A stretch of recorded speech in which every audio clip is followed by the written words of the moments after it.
અમરેલી જિલ્લાના બગસરા શહેરમાં કાળઝાળ ગરમી વચ્ચે જરૂરિયાતમંદ લોકોને રાહત આપવા 2 છાશ કેન્દ્રનો પ્રારંભ કરવામાં આવ્યો છે। આ સેવાકીય પ્રવૃત્તિથી દરરોજ મોટી સંખ્યામાં લોકો લાભ મેળવી રહ્યા છે। બગસરા શહેરમાં સૌરાષ્ટ્ર રચનાત્મક સમિતિ રાજકોટના સહયોગથી બાળ કેળવણી મંદિર દ્વારા 2 છાશ કેન્દ્રનો પ્રારંભ કરવામાં આવ્યો છે। દર વર્ષે ગ્રીષ્મ ઋતુ દરમિયાન કાળઝાળ ગરમીમાં જરૂરિયાતમંદ પરિવારને રાહત મળે તે માટે 2 મહિના સુધી અંદાજે 200 જેટલા પરિવારને વિનામૂલ્યે છાશ વિતરણ કરવામાં આવે છે। બાળ કેળવણી મંદિરના ટ્રસ્ટી દેવચંદભાઈ સાવલિયાના માર્ગદર્શન હેઠળ આ છાશ કેન્દ્ર શરૂ કરવામાં આવ્યા છે। વિચરતી અને વિમુક્ત જાતિના સરાણિયા, દેવી પૂજક અને લુવારિયા સમાજના લોકો વસવાટ કરે છે તેવા અટલજી પાર્ક વિસ્તારમાં પણ છાશ કેન્દ્ર કાર્યરત કરવામાં આવ્યું છે।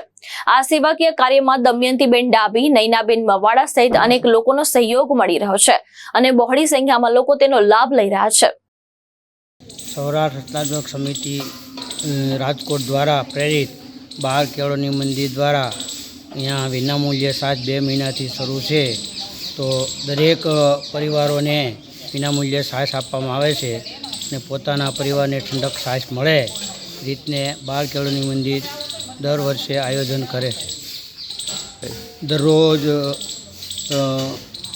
105 પરિવારોને દર વર્ષે છાશ વિતરણ વિનામૂલ્યે કરવામાં આવે છે। આ બાળ કેળવણી મંદિર બગસરા દ્વારા આમ તો સૌરાષ્ટ્ર રચનાત્મક સમિતિ રાજકોટ પ્રેરિત સંચાલિત બાળ કેળવણી મંદિર દ્વારા વિનામૂલ્યે છાશ વિતરણ કરવામાં આવે છે। શું આપનું નામ? મારું નામ અંબાઈ સોનગરા, બગસરા રહેવાસી, જૂના જીનપરામાં કુકાઓના નાકે।